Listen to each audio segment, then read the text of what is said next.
Todos encontraram Efésios capítulo 4? Amém? Vamos ler então do versículo 22 até o versículo 24, que diz assim: no sentido de que, quanto ao trato passado, vos despojeis do velho homem, que se corrompe segundo as concupiscências do engano, e vos renoveis no espírito do vosso entendimento, e vos revistais do novo homem, criado segundo Deus em justiça e retidão, procedentes da verdade. E quanto ao trato passado, vos despojeis do velho homem, que se corrompe pelas concupiscências do engano, e vos renoveis no espírito do vosso entendimento, e vos revistais do novo homem, que segundo Deus é criado em verdadeira justiça e santidade. Amém? Vamos orar mais uma vez? Senhor, nós queremos te pedir, ó Pai, que o Senhor fale conosco através da tua palavra. Ó Deus, que o Senhor continue a ministrar os nossos corações, assim como o Senhor ministrou através dos louvores.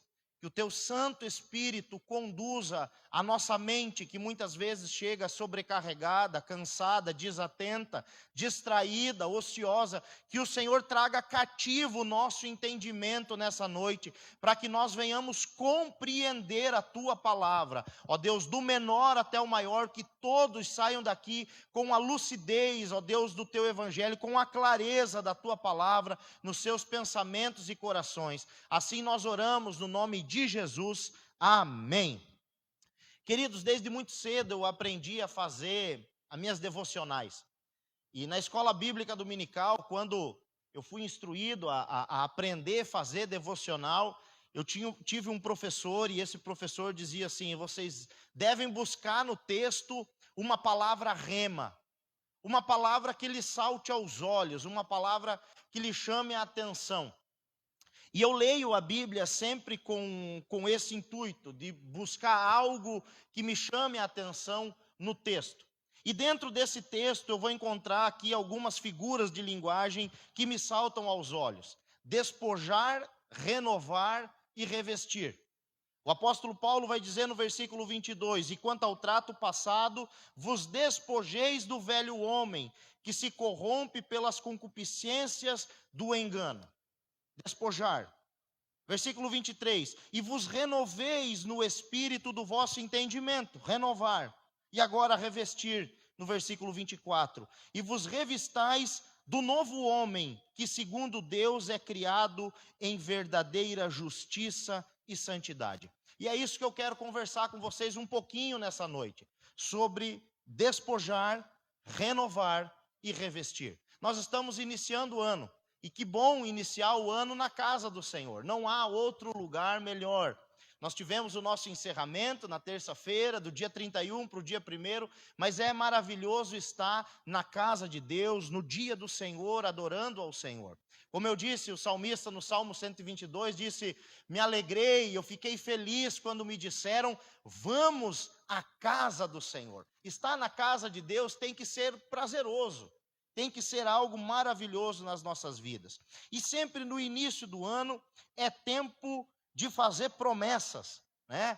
Ou de fazer alguns planejamentos. Muitas vezes nós, todo início de ano, nos planejamos para algo, e isso é normal. É tempo de estabelecer metas. É tempo de criar alguns propósitos e projetos para a nossa alma. Talvez, se você tem acompanhado as redes sociais, você tem visto uma trend dizendo assim: esse ano foi o ano 2024 foi um ano de um crescimento pessoal muito grande. Eu usava G e estou usando GG. E aí, no meu caso, eu usava G e eu fui para o G2. Então nós estamos no ano 2025 com esse projeto, um projeto de detox, né? Um projeto de emagrecimento. Mas quando eu olho para as escrituras, eu vejo que as escrituras, elas me incentivam a esse detox da alma. A palavra de Deus é o único livro que é capaz de arrancar de nós aquilo que não presta e tirar do nosso espírito e limpar aquilo que nós, com ferramentas humanas, não conseguimos fazer. Então, Que a nossa meta para o ano de 2025 seja essa, de fazer um detox na alma, uma faxina no espírito e na nossa mente. E é isso que o apóstolo Paulo está orientando a igreja, os irmãos que estão em Éfeso. Ele está dizendo: vocês precisam se despojar do velho homem. Vocês precisam se renovar no espírito do entendimento de vocês. E vocês precisam se revestir dessa nova natureza. Então, é isso que eu quero conversar com os irmãos. Por quê? Porque as pessoas deveriam ser capazes de perceber a diferença entre um cristão e um não cristão pela forma com que os crentes vivem. E será que as pessoas estão distinguindo os cristãos e os não cristãos pela forma com que eles vivem? Nós muitas vezes temos um pré-julgamento na nossa cabeça, um pré-conceito, ou seja, um conceito pré-estabelecido de que crente é aquele que usa terno e gravata, né? Se está de terno e gravata, esse é crente. Eu conversava uma vez com o irmãozinho, e ele lá do interior da Bahia, ele foi para São Paulo e disse que ele estava dando a paz do Senhor para todo mundo, até no metrô. Porque era muita gente de terno e gravata. Ele dizia: nossa, que lugar que tem gente crente nesse lugar. Eu falei: tu ia ficar assustado se fosse para Brasília, tu ia dar a paz para todo mundo lá também, né? E às vezes a gente pensa que ser crente é usar um determinado tipo de roupa, ter um determinado corte de cabelo, e não é bem isso que as escrituras vão dizer. As escrituras vão dizer que o Senhor, ele não se atenta para a aparência, mas ele olha para o coração daquela pessoa. E nós, como cristãos, deveríamos ser identificados não apenas pelo nosso estilo de roupa, mas nós deveríamos ser identificados pelo nosso estilo de vida. O nosso estilo de vida deveria impactar as pessoas à nossa volta. Bom, ter uma vida cristã representa então um verdadeiro processo. Paulo disse aqui aos irmãos de Éfeso que eles deveriam abandonar a sua antiga vida pecaminosa e que agora eles deveriam seguir a Cristo, vivendo por Cristo e manifestando Cristo nas suas vidas. Meus irmãos, a salvação, ela é um ato, ela foi conquistada na cruz. E nós podemos dizer que a salvação é um ato e também um processo. Um ato porque foi conquistada por Cristo. Através de Deus, Deus nos justificou, imputando o nosso pecado sobre Cristo. E isso é um ato. A justificação é o ato de Deus nos tornar justos. Deus nos livra da culpa do pecado. Mas existe um processo depois da justificação. E esse processo é longo e é conhecido no nosso meio como santificação. E as pessoas entendem, eu talvez tenha esse conceito de que, bom, agora eu me tornei crente e eu a partir de amanhã, hoje eu me tornei crente, a partir de amanhã eu já não vou mais ter desejos impuros, eu já não vou mais pecar, eu não vou falar palavra torpe. E não é assim que acontece na nossa vida. A justificação é um ato, mas a santificação é um processo. Se na justificação Deus nos livra da culpa do pecado, na santificação Deus vai nos livrando do efeito do pecado. E aquele que começou a boa obra na nossa vida, a aperfeiçoará até o último dia, até o dia da sua vinda. E quando ele vier, nós alcançaremos o último estágio da salvação, que é o estágio da glorificação. Nesse ato, Deus nos livra da presença do pecado. Justificação, Deus nos livra da culpa do pecado. Santificação, Deus vai nos livrando do efeito do pecado. Glorificação, Deus nos livra da presença do pecado. Então, ter uma vida cristã representa um verdadeiro processo. Pastor, ano passado eu fraquejei. Ano passado eu não consegui, muitas vezes eu pequei. Eu acredito que todos que aqui estão cometeram erros no ano passado. Isso não justifica, mas você tem um ano todo pela frente para buscar essa santificação no Senhor e fazer diferente. Meus queridos irmãos, Embora nós tenhamos recebido uma nova vida em Cristo, e como diz as Escrituras, aqueles que estão em Cristo são uma nova criatura, isso não quer dizer que automaticamente nós não vamos mais ter pensamentos impuros e exibiremos atitudes corretas. É um processo que isso vai acontecendo na nossa vida. E como é que nós alcançamos a santificação?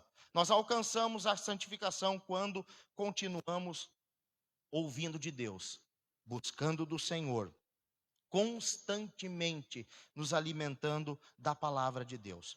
Ao analisar o ano que passou, o ano de 2024, você é capaz de identificar esse processo de mudança para melhor na sua vida?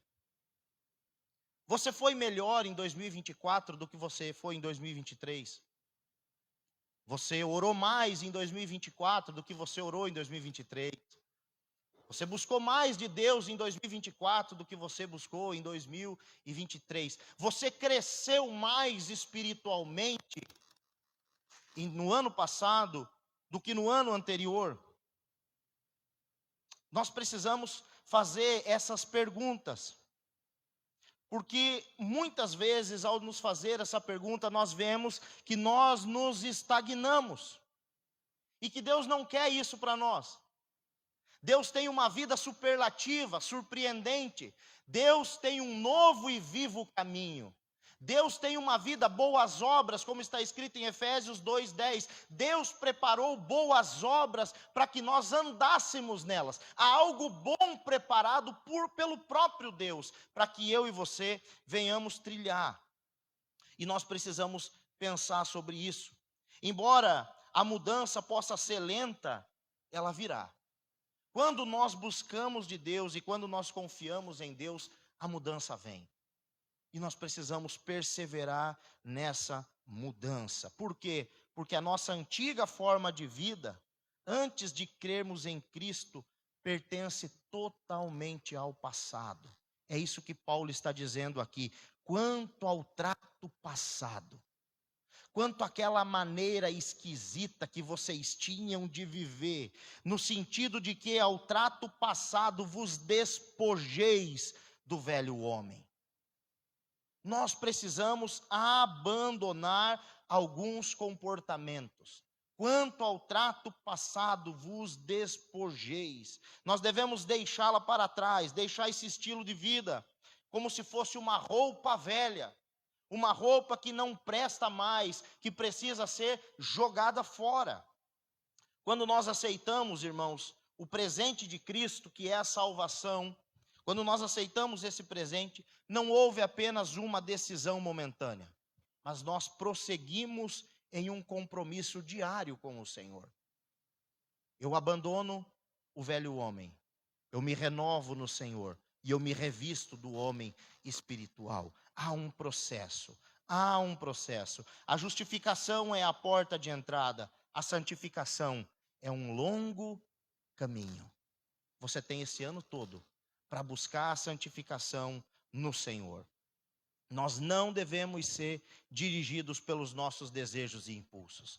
Nós precisamos ser dirigidos por essa nova vida que Deus tem para nós. Por isso, o apóstolo Paulo vai usar 3 expressões que vão simbolizar o compromisso do cristão com Deus: despojar, renovar e revestir. Você pode falar em voz alta comigo? 1, 2, 3. Despojar, renovar e revestir. Mais uma vez. Despojar, renovar e revestir. Vamos lá. Despojar. Efésios 4, 22.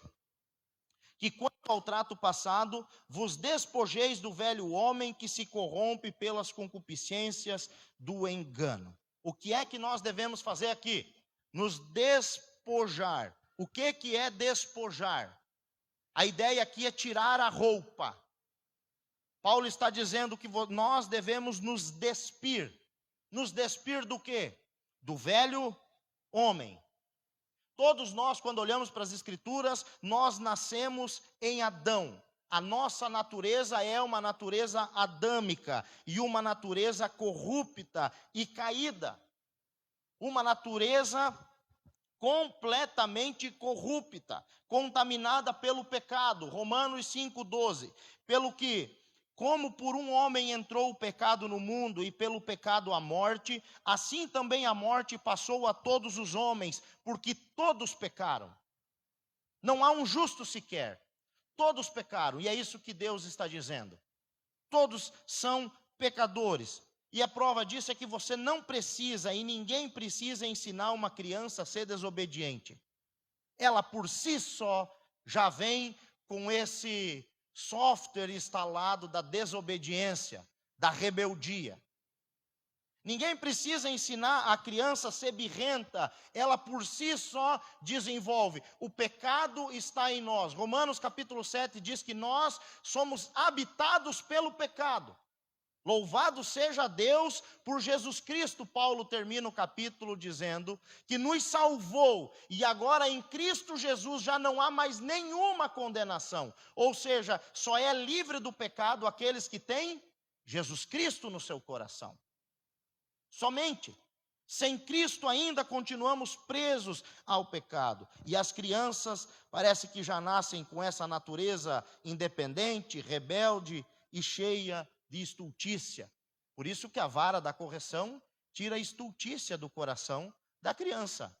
Os pais têm que aprender a corrigir os seus filhos, né? Nós nascemos sob essa depravação e por esse motivo Paulo vai nos dizer que nós devemos nos despojar dessa velha natureza, essa natureza pecaminosa, essa natureza caída. E a imagem aqui é de alguém que está tirando a roupa suja. É muito interessante que nesse contexto que Paulo fala, ele está falando em um contexto de batismo. E era comum naquela época as pessoas virem para se batizar, tirarem as suas roupas sujas, as suas roupas imundas, empoeiradas do deserto, e vestirem uma roupa nova para serem batizados. E é isso que Paulo está falando. É nesse sentido, nós precisamos tirar essas roupas. E o que devemos despir? O que é que nós devemos despir das nossas vidas? Em primeiro lugar, está aí no versículo 25, a mentira. Que nesse ano de 2025 seja um ano para que a gente venha falar a verdade. Ô meus queridos, a mentira não pode fazer parte da vida dos crentes. Nada sai de bom de uma conversa mentirosa. Nada sai de bom.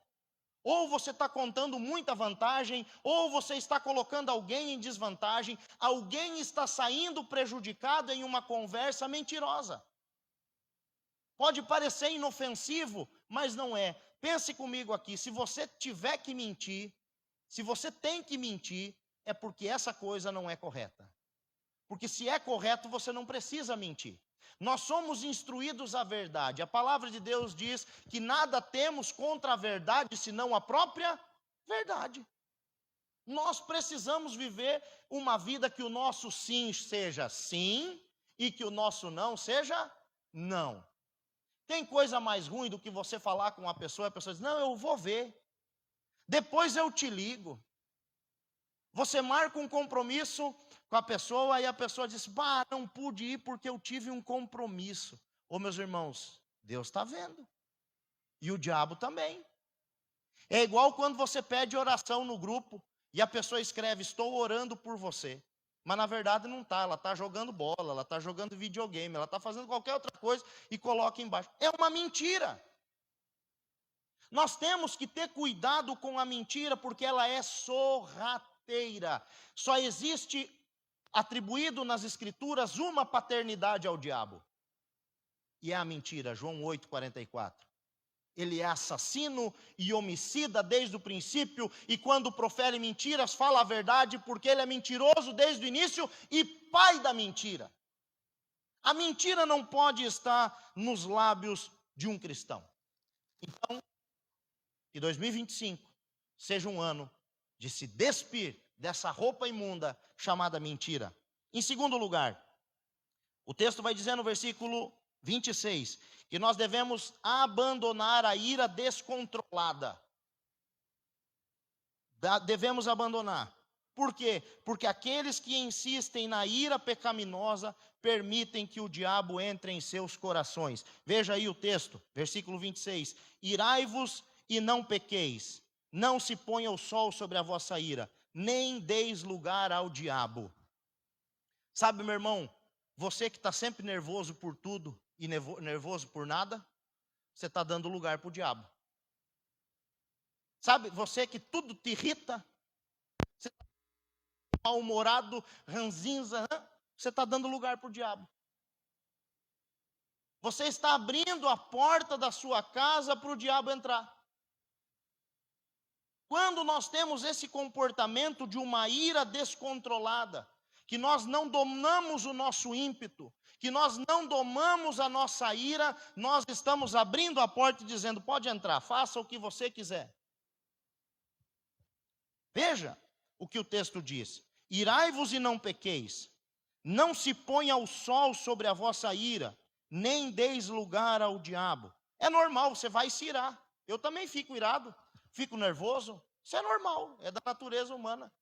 Mas do mesmo jeito que eu fico nervoso, eu peço perdão. E tem gente que é dura de coração e não pede perdão. E aí magoa e não pede perdão. E o texto está dizendo, você pode até se irar, mas que não se ponha o sol sobre a sua ira. Quantos irmãos que estão sem se falar há anos? Famílias que estão sem se reunir há anos, por causa, das vezes, de uma pequena discórdia e da dureza do coração. Oh, meu querido, você está dando lugar para o diabo. Então nós precisamos nos despir dessa ira descontrolada, porque esse comportamento abre brechas para o diabo abrir nas nossas próprias vidas e também na nossa família. Que testemunho você acha que o seu filho olha para você e vê o pai sempre resmungando, a mãe sempre reclamando, os dois sempre brigando? Vai abrindo brecha no coração da criança. Mas mais além, isso também abre brechas na relação com os outros, porque você acaba sendo uma pessoa excluída. Ninguém quer ficar perto de um ranzinza. Ninguém quer ficar perto de uma pessoa chata. Ninguém quer ficar perto de pessoas assim, porque você não consegue agradar. E isso acaba atrapalhando, inclusive, nos negócios, porque o diabo entra e aonde ele entra, ele faz um atrapalho. Então nós precisamos nos despir da ira controlada, porque se não fizermos isso, nós vamos dar espaço para o diabo no ano de 2025. Em terceiro lugar, versículo 28, diz que nós devemos nos despir do furto. E aqui nós somos advertidos contra o pecado de roubar. E talvez você diga assim, pastor, desse eu estou livre. O senhor me pegou na ira, mas agora eu nunca roubei nada de ninguém. Glória a Deus. Louvado seja o Senhor. Eu também nunca roubei nada de ninguém. Questão é que Paulo vai usar uma palavra grega, um verbo chamado arpacas. E ele tem muitas aplicações. Eu separei algumas aqui.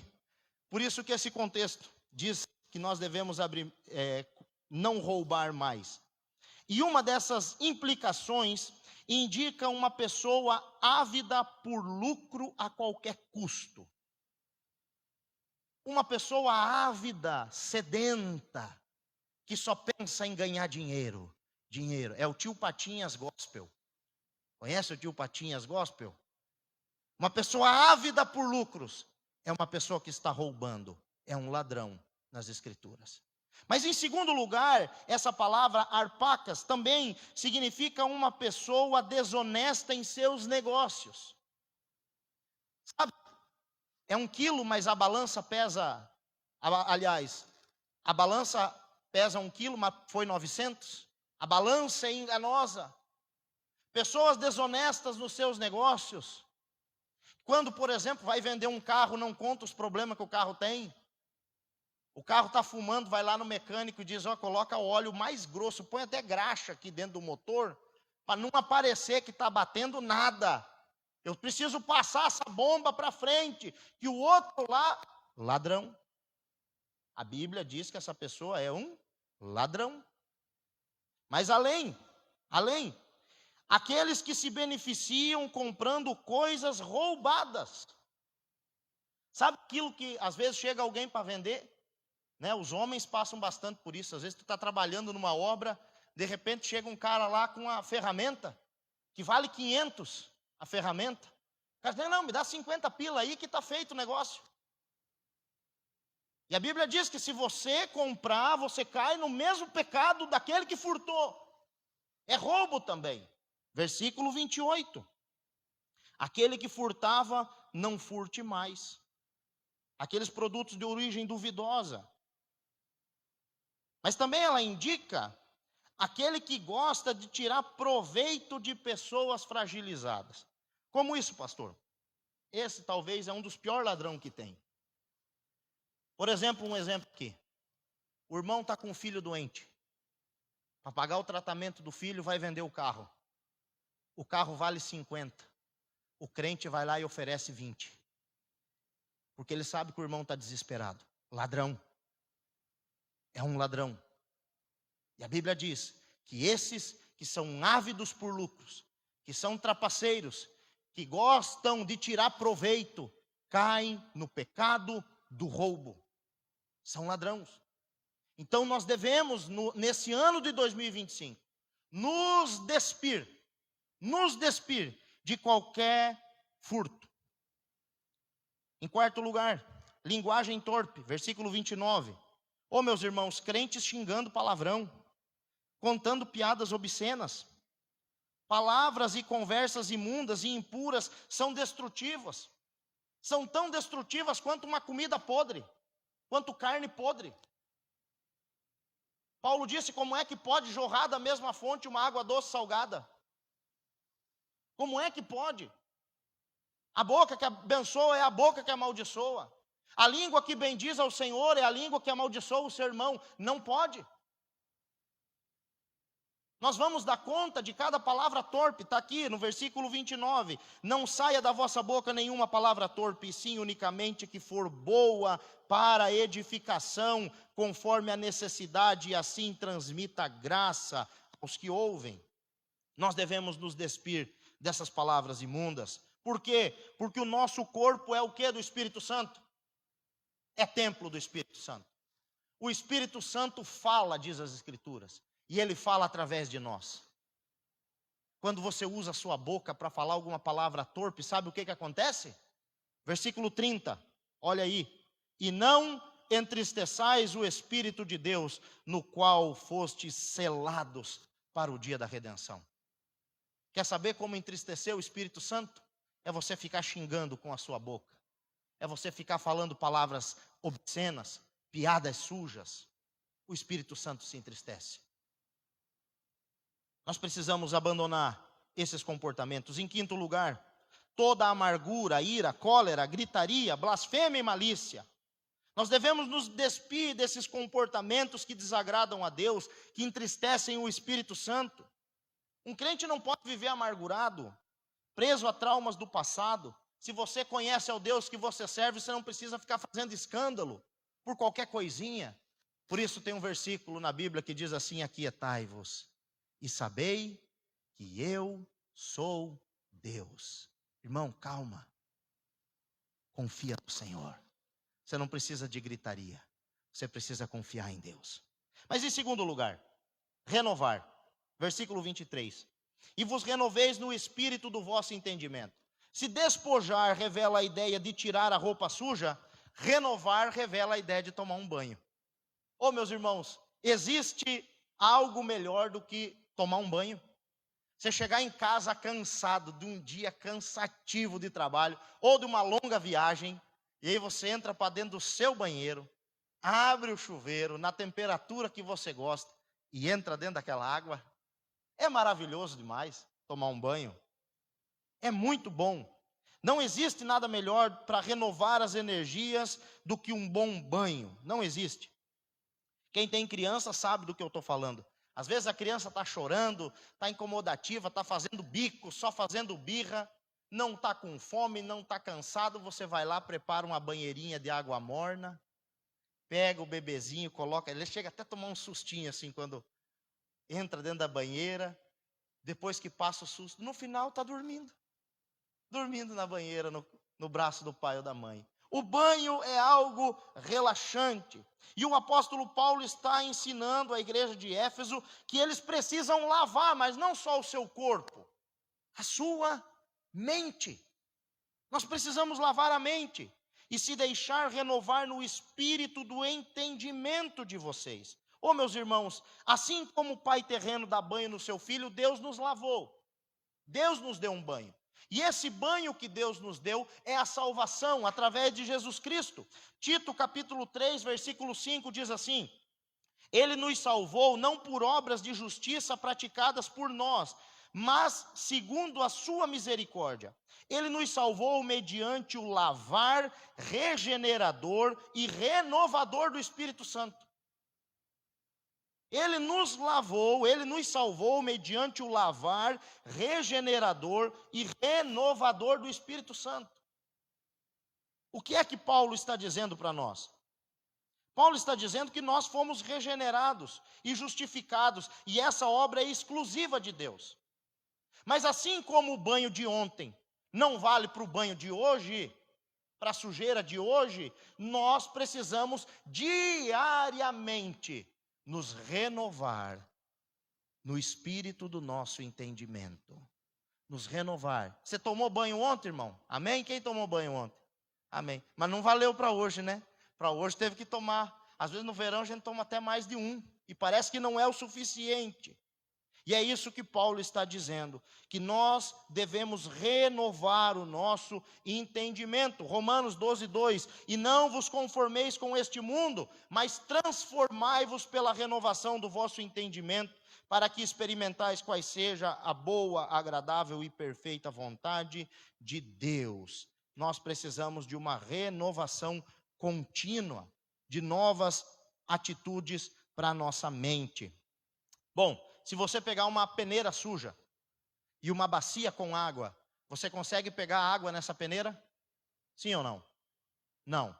Mas no final do processo eu garanto que a peneira vai estar limpa.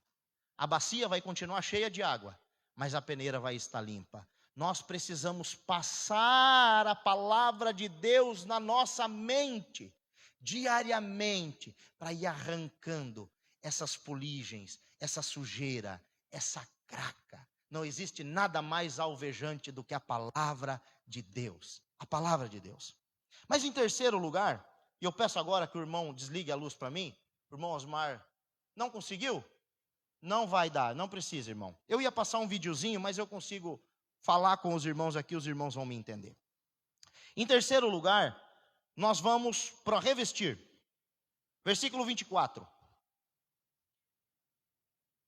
E a se revestir da nova natureza, criada segundo Deus, em justiça e retidão procedentes da verdade.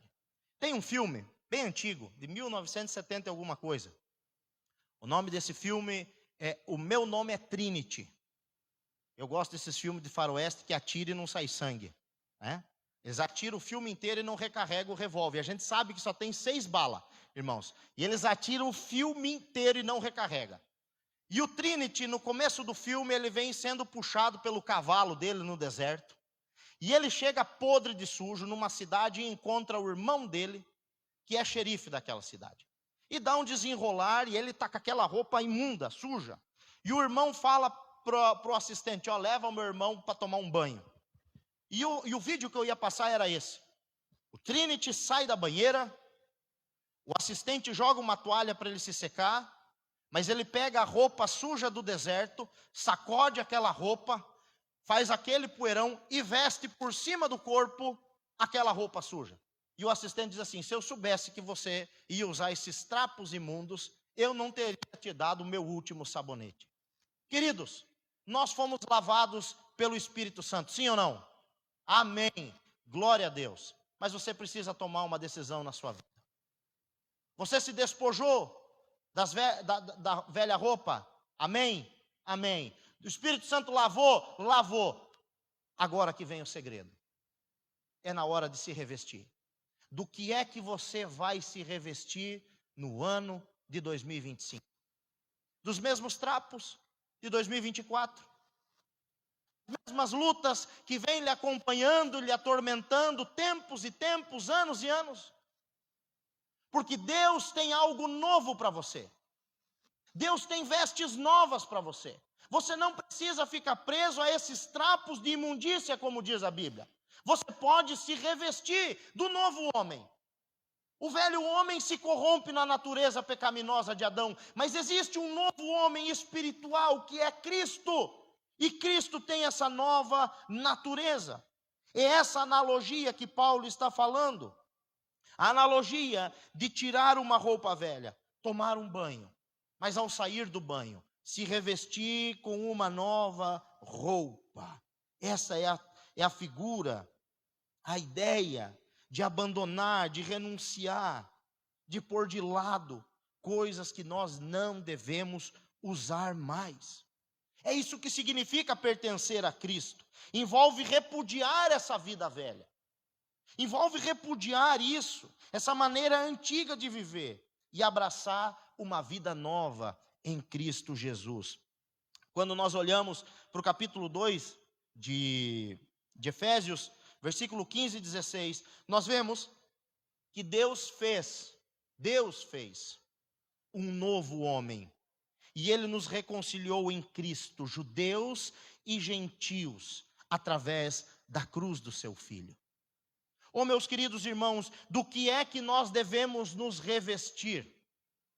Do que é que nós devemos nos revestir? Gálatas 3:27, pois os que em Cristo foram batizados, de Cristo se revestiram.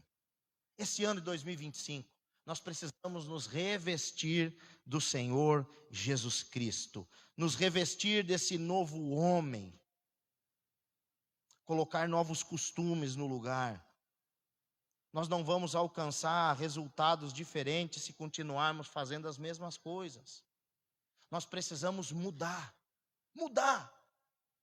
Atitudes que precisam ser abandonadas. Como eu disse, Deus tem uma nova vida.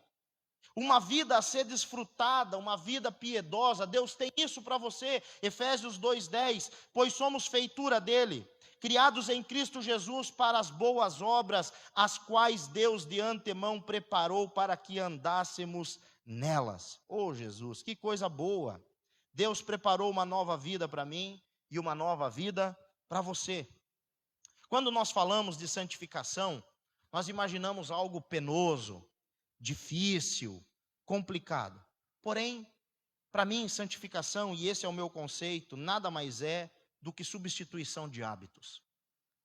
Sei que para muitos, santificação é tantas horas, orar de joelho, subir o monte. Meu irmão, não adianta nada você subir o monte, você ficar com o seu joelho quadrado, cascudo, se você continuar mentindo, se você continuar roubando, se você continuar fazendo coisas da velha natureza. É substituição de hábitos. O apóstolo Paulo, então, apelou para os cristãos para que se tornassem, na prática, o que eles são em princípio. O que é que nós somos em princípio, que muitas vezes não somos na prática? Mortos para o pecado. Nós precisamos, de fato, morrer para o pecado. E é necessário, então, esse afastamento. O que é que vamos nos afastar? E do que é que nós vamos nos revestir? E eu termino dizendo que nós devemos abandonar a mentira e falar a verdade. Somente a verdade. Meu querido, não fui porque eu esqueci. Não é que surgiu um compromisso, não é que furou o pneu do meu carro, não deu. Eu me esqueci. É feio, mas é a verdade. Sabe, o peixe que eu peguei era desse tamanho assim, né, Leandro? Não era maior, era assim. Você acha bom ou você acha ruim, era desse tamanho aqui. E fale a verdade. Eu sei que às vezes a história não é tão atraente, não é tão bonita, ela ficaria muito mais linda, cheia de floreios, mas isso são sofismas e são armas que Satanás usa. Mentira é do diabo. Em segundo lugar, nós devemos abandonar a ira e nos revestir do autocontrole. Bem-aventurado é aquele que tem domínio próprio, os mansos. Bem-aventurados são os mansos. Ser manso não é ser frouxo. Ser manso não é ter força. Ser manso é ter a sua força sob controle. O cavalo manso tem a mesma força que o cavalo selvagem, só que ele é muito mais útil, porque ele é domesticado. Ele tem a sua força sob controle. Em terceiro lugar, nós devemos abandonar a desonestidade e trabalhar com proveito. Não queira adquirir coisas, vale 500, está por 50, fica com o pé atrás. porque é roubo. Não queira tirar proveito de alguém que está passando uma necessidade, porque isso Deus vê como roubo e Ele não abençoa. Ele não abençoa. Efésios 4:28 diz: aquele que roubava não roube mais, pelo contrário, trabalhe, fazendo com as próprias mãos o que é bom, para que tenha o que repartir com o necessitado. Veja que aquele que é honesto não só tem para se manter, como tem para ajudar os outros, porque Deus abençoa. Em quarto lugar, abandonar essa linguagem injuriosa e se revestir de uma linguagem edificante. Ô meu irmão, use a sua boca para abençoar. Use a sua boca para abençoar. Não dê lugar ao diabo, dê lugar para Deus na sua vida. Olha, minha casa é uma bênção, meu salário é uma bênção, minha família é uma bênção, meu esposo, minha esposa, meus filhos são uma bênção, meu carro é bom, louvado seja Deus. Use a sua boca para bendizer ao Senhor, que a minha alma bendiga ao Senhor, é isso que o salmista diz: bendize a minha alma ao Senhor, e tudo que há em mim, bendiga o seu santo nome. Não te esqueça, ó minha alma, de nenhum dos teus benefícios. Nós devemos usar a boca para proclamar as bênçãos do Senhor e agradecer pela provisão. Em quinto lugar, abandone a amargura e se revista do amor. Ô meu irmão, tem trauma? Todo mundo tem. Agora você vai ter que tomar uma decisão: ou você vai viver aprisionado nesse trauma, ou você vai entregar nas mãos de Jesus, dizer: Senhor, eu perdoo, Pai, toma conta. Eu não quero mais ficar preso a isso. Eu não preciso, Senhor, eu quero estar preso ao Senhor e não a esse trauma. Abandone a amargura e se revista do amor. E em último lugar, se revistam do perdão. Versículo 32. Antes, sede uns para com os outros benignos, compassivos, perdoando-vos uns aos outros, como também Deus em Cristo vos perdoou. E aqui o Paulo apelou. Paulo, ele deu um checkmate em nós. Porque talvez alguns se recontorceram quando viram isso, né? Quando estavam lendo a carta de Paulo. Eu não vou perdoar, Paulo nem sabe o que o outro fez. Aí ele: não, irmão, espera aqui. Estava debaixo da dobra, tem mais uma frase: assim como Cristo vos perdoou. Eu e o seu pecado. Colocou Jesus naquela cruz. Ele não cometeu nenhum pecado. Ele foi esbofeteado, diz a Bíblia. Bateram na face de Jesus por causa do meu e do seu pecado. Cuspiram na face do mestre por causa do meu e do seu pecado. Colocaram um pano de saco sobre o seu rosto, diz os evangelhos. E durante a noite inteira, com murros e com caniço de madeira, batiam na sua cabeça por causa do meu e do seu pecado. Mais do que isso, o dilaceraram com açoites por causa do meu e do seu pecado. O fizeram carregar uma cruz envolto num tecido por causa do meu e do seu pecado. Com uma coroa de espinho cravado na cabeça por causa do meu e do seu pecado. O pregaram naquele lenho maldito por causa do meu e do seu pecado. Lhe deram fel para beber por causa do meu e do seu pecado. Transpassaram-lhe por causa do meu e do seu pecado. E quando ele abriu a boca, ele disse: Pai, perdoa-lhes, porque eles não sabem o que fazem. E assim como Cristo vos perdoou, perdoem uns aos outros. Nós não vamos conseguir caminhar. Nós não vamos conseguir viver se nós não perdoarmos. Cristo nos perdoou. Nós temos o dever de perdoar. Essa é uma roupa que nós devemos vestir no ano de 2025.